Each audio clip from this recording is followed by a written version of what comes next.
আসসালামু আলাইকুম রহমতুল্লাহ বরকাত। আলহামদুলিল্লাহ ওয়াকাফা ওয়াসালামুন আলা ইবাদিহিল্লাযিনা ইসতাফা, আম্মা বাদ। ইনশাআল্লাহ আজকে আপনাদের সামনে আব্দুল্লাহ ইবনে মাসউদ রাদিয়াল্লাহু তাআলা আনহুর একটা কৌল নিয়ে এসেছি। হাদিসটি সহিহুল বুখারী এবং সহিহুত তিরমিজির মধ্যে এসেছে। ক্বালা ইবনে মাসউদ, ইন্নাল মুমিনা ইয়ারা যুনুবাহু কাআন্নাহু কাঈদুন তাহতাল জাবাল ইয়াখাফু আন ইয়াকা আলাইহি ওয়া ইন্নাল ফাজিরা ইয়ারা যুনুবাহু কাযুবাবিন মাররা আলা আনফিহি। রাওয়াহু তিরমিজি ওয়াল বুখারী। আব্দুল্লাহ ইবনে মাসউদ রাদিয়াল্লাহু তাআলা আনহু বলছেন, নিশ্চয় মুমিন বান্দা গুনাহকে এমনভাবে দেখে যেমন সে পাহাড়ের নিচে বসে আছে, ইয়াখাফু আন ইয়াকা আলাইহি, যে কোনো সময় পাহাড়টা তার উপরে ধসে পড়তে পারে, এভাবে সে তার গুনাহকে সবসময় চিন্তা করে।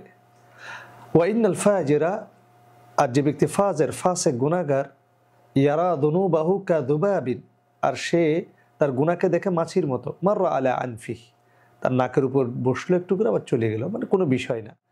আমরা যারা ঈমানদার রয়েছি, আমরা যারা আল্লাহ সুবহানাহু ওয়া তাআলাকে ভয় করি, যে কোনো গুনাহ করার আগে গুনাহকে আমরা ভয় পাবো, এটা মুমিনের ফিতরত, সিফাহ, মুমিনের বৈশিষ্ট্য।